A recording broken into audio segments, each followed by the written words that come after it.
एक माँ से सब ने कहा कि वो अपने बेटे की ज़्यादा तारीफ कर रही है।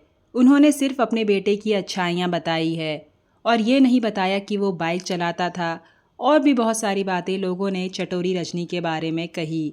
जब उन्होंने अपने जन्मदिन वाले दिन एक वीडियो बनाया था जहाँ पर उन्होंने काफ़ी कुछ अपने दर्शकों के साथ शेयर किया। अब आप उस टीचर के लिए क्या बोलेंगे जिन्होंने तरन की शोक सभा में तरन के लिए जो बोला? उनकी बातें सुनकर रजनी जी और उनके हस्बैंड का गर्व से सर ऊंचा हो गया होगा, क्योंकि उन्होंने ये कहा कि तरन के माता पिता ने किसी साइंटिस्ट या मैथमेटिशियन को बड़ा नहीं किया, उन्होंने एक अच्छा इंसान बनाया उसको, और ये बहुत गर्व की बात है। उन्होंने ये कहा कि तरन बहुत ही अच्छा इंसान था।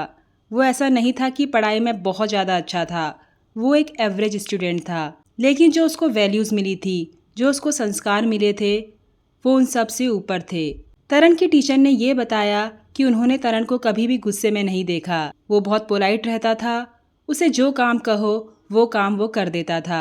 टीचर कहती है, मुझे पीपीटी बनानी होती थी, मुझे स्लाइड्स में वीडियो ऐड करनी होती थी, तो मैं तरन को शाम को भी फ़ोन करके कहती थी कि तरन बेटा ये हो जाएगा, और वो कहता था कि जी मैम ये मैं कर दूंगा।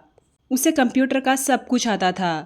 उसने इतने मेडल जीते थे, इतनी शील्ड्स जीती थी, वो इतने कम टाइम में भी अपनी पूरी लाइफ जी गया। साथ में उन्होंने तरन के दोस्तों को भी ये एडवाइस दी कि अगर आप लोग तरन को सच में ट्रिब्यूट देना चाहते हैं तो उसके जैसा बनकर दिखाओ, जैसा वो था, जैसी उसकी आदतें थीं, वो तुम अपने अंदर लाओ, यही उसको रियल ट्रिब्यूट होगी।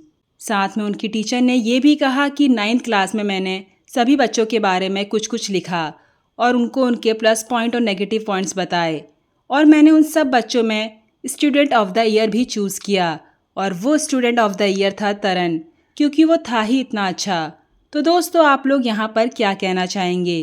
क्या आपको भी यही लग रहा है कि रजनी जी ने जो तरन के बारे में कहा वो सिर्फ इसलिए कहा क्योंकि वो उनका बेटा है और वो सिर्फ तरन के बारे में अच्छा ही बोलेंगी? ऐसा नहीं था। तरन को जो भी जानता था उन्होंने बस तरन की तारीफ़ ही करी थी। इस वजह से शायद रजनी जी और उनके हस्बैंड खुद को प्राउड पेरेंट्स कहते हैं। आप लोगों का इस बारे में क्या कहना है, कमेंट करके ज़रूर बताएं।